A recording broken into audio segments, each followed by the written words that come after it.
Tantor Audio, a division of Recorded Books, presents On a Sea of Glass, The Life and Loss of the RMS Titanic, by Tad Fitch, J. Kent Layton, and Bill Wormstedt.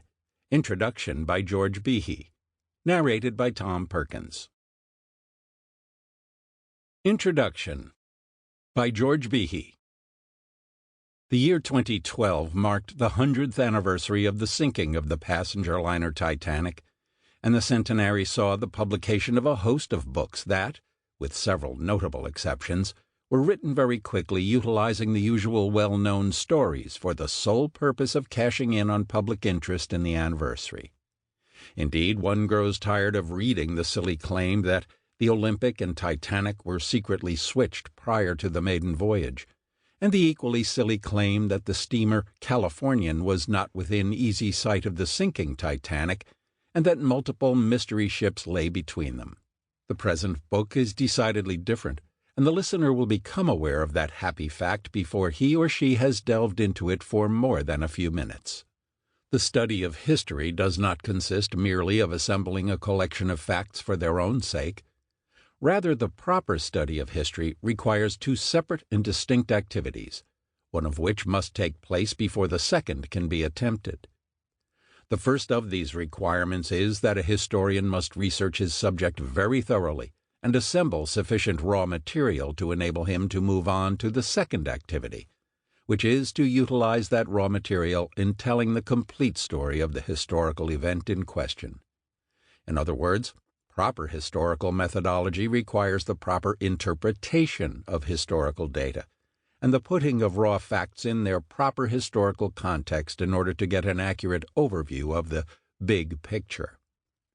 One need only look at the list of sources contained in the present book to recognize the depth of research that its three co-authors accomplished prior to the day when they began to write down the fruits of that research in a form that made sense of the information in question. Kent Layton, Tad Fitch, and Bill Wormstedt have gone out of their way to fill their book with accurate historical information and rare little-known survivor statements that have been arranged in such a way as to let the story of the Titanic's maiden voyage unfold in a logical, chronological manner. Listeners of this book will learn about the background of the White Star Line and the reason behind the construction of the Titanic and her older sister, Olympic. The listener will watch as the Titanic is being built at the Harland and Wolff shipyard in Belfast, and as she is taken out for her trial voyage prior to her delivery to the White Star Line. The listener will learn what it was like for passengers to take the boat train to Southampton and experience the hustle and bustle on the quayside as they prepared to board the great vessel for her first voyage to America. The subsequent 4 days of the maiden voyage are described in exquisite detail, and the listener will get to know many passengers and crewmen who, for all practical purposes, have previously been regarded as just anonymous names that appeared on the ship's yellowing passenger and crew lists.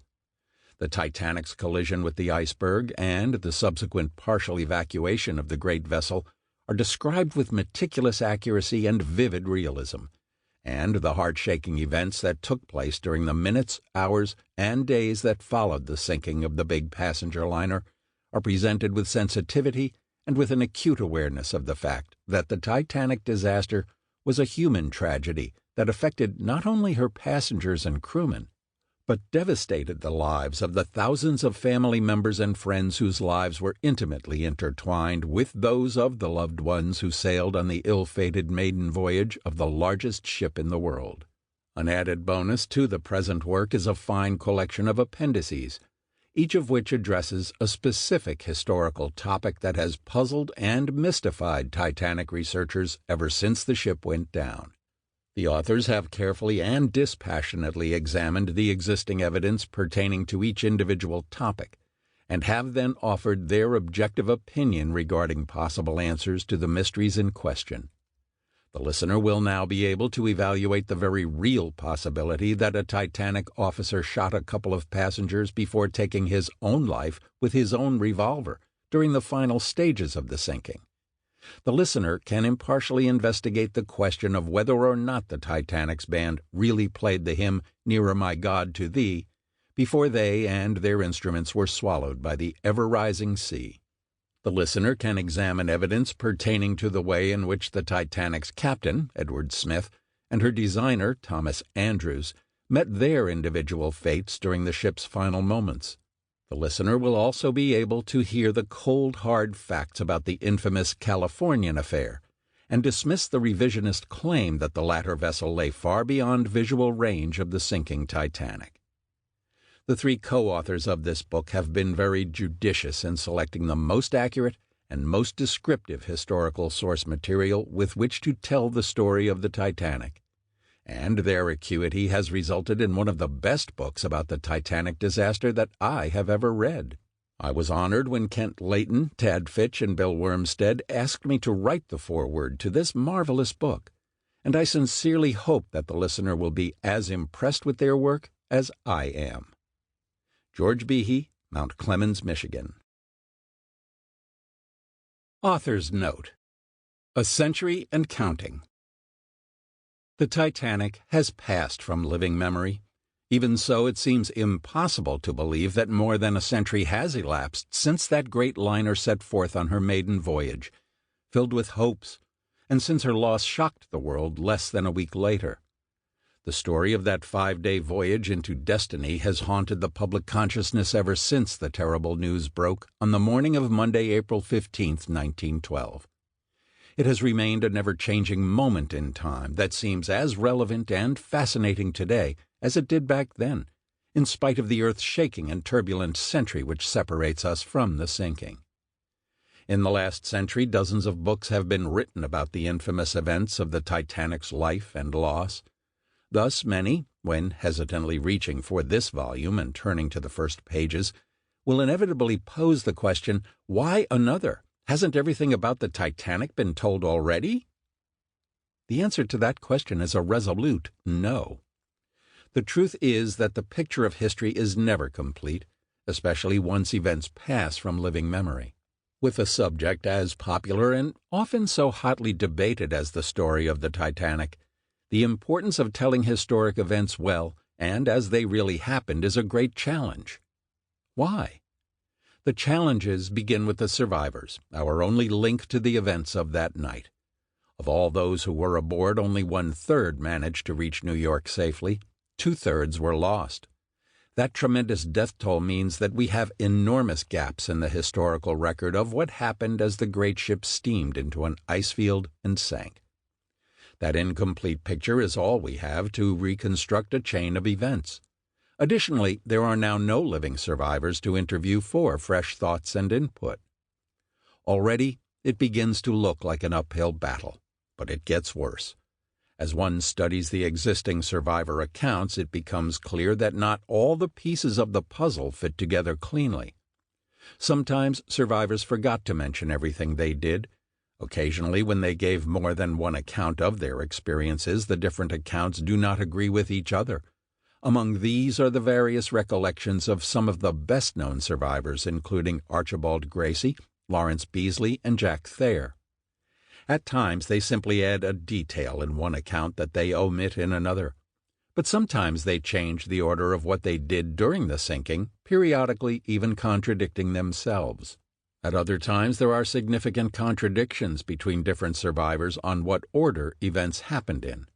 The problems become so thorny that only a majority of the evidence can be used to determine the most likely chain of events. At other times, the problem lies with those who have tried to retell the story. The earliest of these were newspaper reporters, swarming over the lower Manhattan wharves, jockeying to get stories from exhausted and grieving survivors. Notes were often taken in shorthand or in some other condensed manner, and then filled back in before going to press. Stories sometimes got jumbled, names were misspelled or recorded wholly incorrectly, and at times reporters felt that the accounts needed tarting up in order to make them more marketable to the public. At the formal inquiries, the situation was more controlled and carefully recorded. Even so, confusion arose, sometimes even from those who were conducting the investigations. Reading the transcripts, it is clear that there were times when investigators did not understand testimony, the working technicalities of ocean liners, and even basic nautical terminology. Even the accent or style of expression that a witness used was misunderstood. Simple mistakes during the proceedings were sometimes compounded and affected the investigators' final judgments on matters. In the years since, the whole matter has come into the purview of enthusiasts, researchers, and authors. Because the subject of the Titanic always evokes strong feelings, and certain events have long been thought either open to interpretation or resoundingly unsolvable, differences of opinion and even bitter arguments have erupted time and again. Commendably, some researchers and authors follow the available evidence like a trail of breadcrumbs, letting facts guide them to conclusions in the best Sherlock Holmesian style. Others seem to have made up their minds that things had to have happened a certain way. Then they have gone to find evidence to support their preconceived conclusions. In a market which has become increasingly glutted with all sorts of books on the subject, attempts have been made by some to carve out a niche where they can specialize in a certain area of the Titanic's history. This has at times produced astounding works.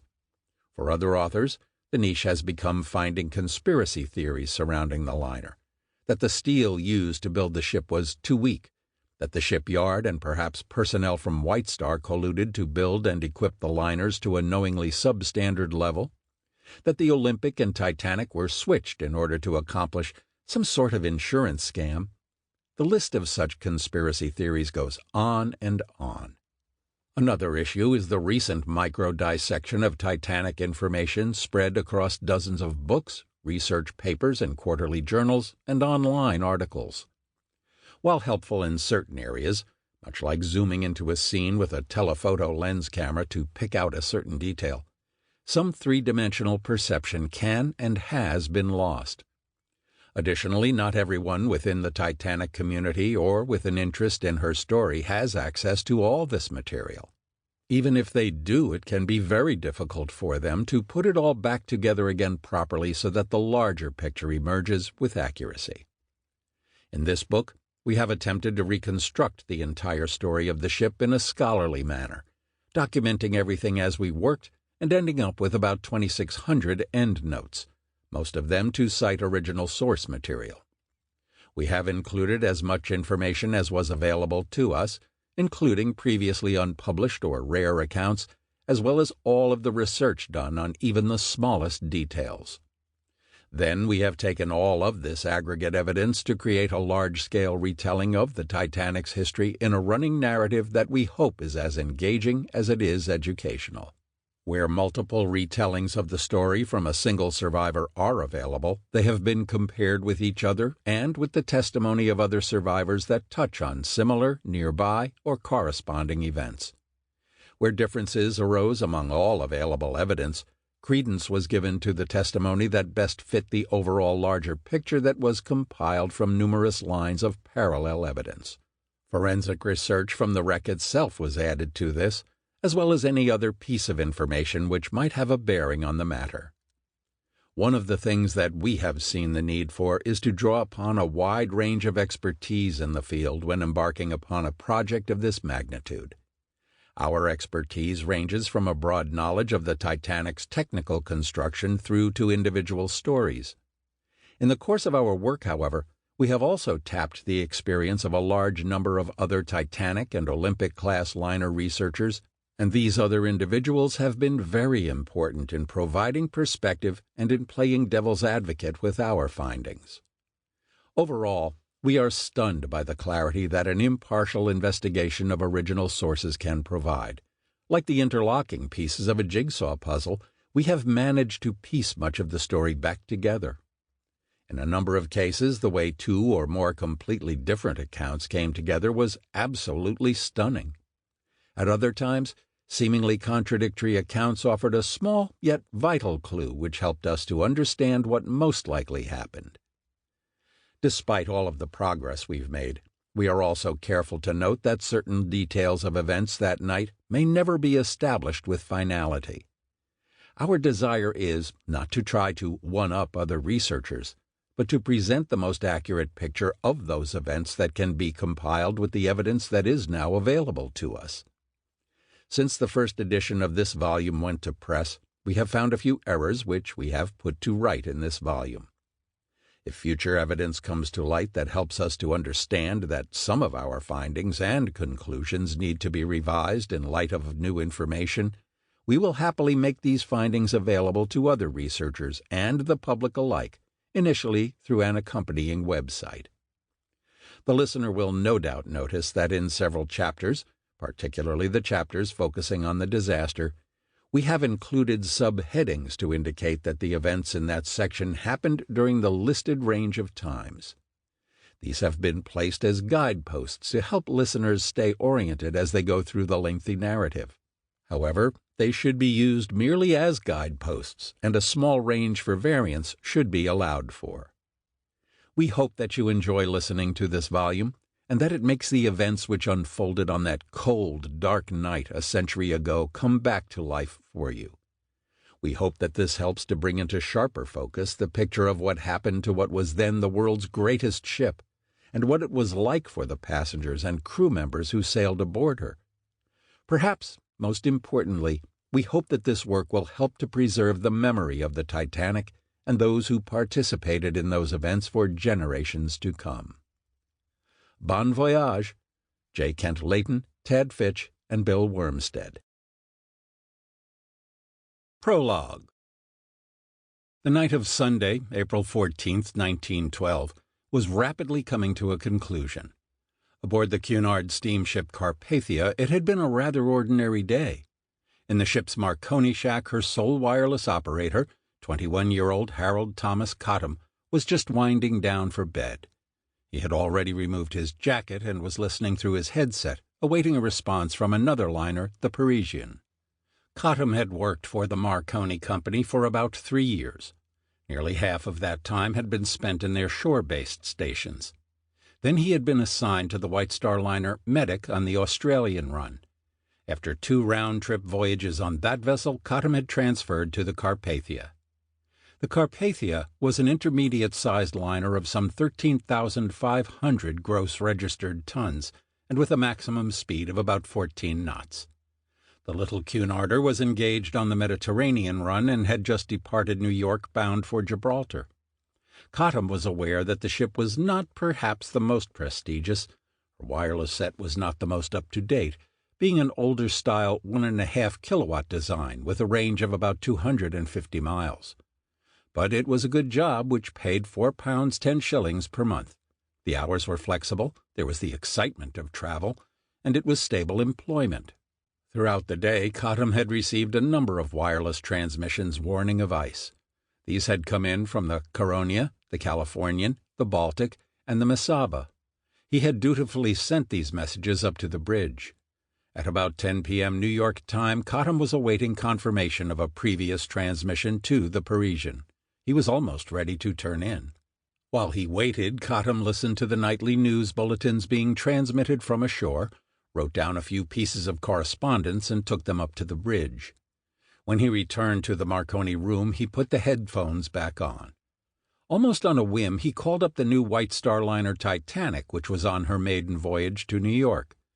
Cottam had been in touch with the Titanic earlier in the day. What a job she must have been! Now, however, he thought to ask Titanic's wireless operators if they were aware of the fact that there were a good many messages coming through for them from ashore. The response, when it came through at 10:35 p.m. New York time, was stunning. "Come at once. We have struck a berg. It's a CQD, OM, old man. Position 41 degrees 46 minutes north, 50 degrees 14 minutes west." Cottam was stunned. A CQD meant that the Titanic, the largest and newest ship in the world, was in grave distress. Was it even possible? He replied, asking if he should inform his captain. The response from the Titanic was a definite yes. At this, Cottam bolted for the bridge. There he found First Officer Dean standing an icy-cold watch. He quickly conveyed the information to Dean, and then he hurried down toward the captain's cabin with Dean following hard on his heels. Carpathia's captain, Arthur H. Rostron, had already turned in for the night and was in bed. He had not yet fallen asleep when the 2 men arrived with the shocking news. Rostron remembered, that the Marconi operator came right up to me and told me he had just received an urgent distress signal from the Titanic, that she required immediate assistance, that she had struck ice, and giving me her position. Rostron asked Cottam if he was sure about the whole thing, twice. Cottam replied in the affirmative. Carpathia's second officer, James Bissett, had already turned in for the night. He was just dozing off to sleep when he heard Captain Rostron's response to the news. Suddenly, I heard the captain's voice singing out orders up to the bridge. "Stop her! Send for the chief engineer! Send for the chief officer! Call all the officers! Call all hands on deck and get ready to swing out the boats!" This last order in particular motivated Bissett to full alertness. He jumped out of bed, quickly donned his clothes, overcoat, and boots, and headed up to the bridge to find out what was going on. He found First Officer Dean, the officer of the watch, had returned there. "The Titanic has struck a berg and has sent out the distress signal," Dean informed Bissett in a terse and highly excited voice. By that time, Captain Rostron was in the chart room working out the Titanic's position, comparing it with his own and figuring out what course he would need to take to intercept the stricken liner. Once he had made his calculations, he returned to the bridge and said to the helmsman, "North 52 west, full ahead." "Aye, aye, sir, North 52 west," came the automatic response. By that point, the ship's officers and department heads, such as the chief purser, the chief steward, the English doctor, had begun to congregate on the bridge, and Rostron moved them inside out of the cold. Once inside, he gave them the astounding explanation in a clear and steady tone of voice. "The Titanic has struck a berg and is in distress 58 miles from here on the bearing North 52 west. We will make our utmost speed in going to her rescue. Call out an extra watch in the engine room and raise every ounce of steam possible. We may reach her in 4 hours. We may have to pick up 2,000 or more people." Then Rostron began to give an incredibly detailed set of orders for coping with the situation. The English doctor and his assistants would remain in the first-class dining room. The Italian doctor and his assistants were assigned to the second-class dining room. The Hungarian doctor and his assistants would take the third-class dining room. Each doctor was to have supplies of restoratives, stimulants, and everything to hand for the immediate needs of probable wounded or sick. The purser, with his assistant, and the chief steward would receive the passengers, etc., at different gangways, controlling our own stewards and assisting Titanic passengers to the dining rooms, etc. They were also ordered to get Christian and surnames of all survivors as soon as possible to send by wireless. Meanwhile, the inspector, steerage stewards, and master-at-arms were to control Carpathia's own third-class passengers and keep them out of their dining room and out of the way and off the deck to prevent confusion. To the chief steward, Rostron ordered all hands to be called out, and that a steady supply of coffee should be brewed and ready to serve to all crew members to keep them alert. Coffee, tea, soup, and everything of that nature would be supplied to each saloon. Blankets were to be brought to the saloons, the gangways, and some were to be readied for the boats. All of the rescued were to be cared for and their immediate wants attended. Rostron and all officials were to give up their cabins, while the public rooms would also be utilized to accommodate the survivors. All spare third-class berths were to be utilized for Titanic's passengers. All of Carpathia's steerage passengers were to be grouped together. Stewards would be placed in each alleyway to reassure the Cunard vessel's own passengers, should they inquire about the noise in getting the lifeboats out or the high-speed working of the engines. Rostron charged all with the necessity for order, discipline, and quietness, and to avoid all confusion. To the chief and first officers, he ordered that all the hands were to be called, some coffee gotten into them, and then that they should prepare and swing out all the lifeboats. All the gangway doors were to be opened. Electric sprays or lights were to be placed in each gangway and over the sides of the ship. A block with line rove hooked was to be rigged in each gangway, also a chair sling at each gangway for getting up sick or wounded, as well as bosun's chairs, pilot ladders, and canvas ash bags with the canvas ash bags for children. Rostron also ordered cargo falls with both ends clear, bowlines in the ends, and bights secured along the ship's sides for boat ropes or to help the people up. Heaving lines should be distributed along the ship's side, and gaskets were to be handy near the gangways for lashing people in chairs and the like. The forward derricks were to be topped and rigged with steam on the winches. Also, he gave different officers orders to maintain different stations and to be ready for certain eventualities. Lastly, beginning at 2:45 a.m., Rostron would fire company rockets every 15 minutes to help reassure those on the Titanic that they were coming. When Rostron had finished with this steady stream of orders, Bissett recalled that not one of the formerly groggy men in the room were sleepy. They all turned out double-quick to carry out the captain's instructions. As the Carpathia began to charge northwest toward the distressed position of the Titanic, Rostron could do little but pace the decks of his bridge, maintaining a careful watch for icebergs and praying that he would arrive in time to render assistance to those aboard the stricken White Star liner. The road which paved the way to the Carpathia's mad dash to the Titanic in the dark of night was a long one which had begun years before. She was to have been a triumph for her owners, her builders, and for the shipbuilding industry as a whole. Instead, something had gone dreadfully wrong. This is the story of her life and loss. Chapter 1. A Legend is Born. In the first decade of the 20th century, competition on the North Atlantic was at a near frenzy. The second half of the 19th century had seen tremendous advances in technology in what later became known as the Industrial Revolution. This had allowed for greater worldwide communication, the emergence of a global economy and international trade, and also increased opportunities for world travel. There was a need for businessmen on both sides of the Atlantic to travel back and forth in caring for various responsibilities. There were also a large number of people who took passage across the ocean for leisure. For Americans with ample time and funds, there was little more exciting, more cultured than a season abroad. For many Europeans, there was the attraction of great cities like New York or Chicago, as well as the wide-open scenery of the American West and the Gold Coast.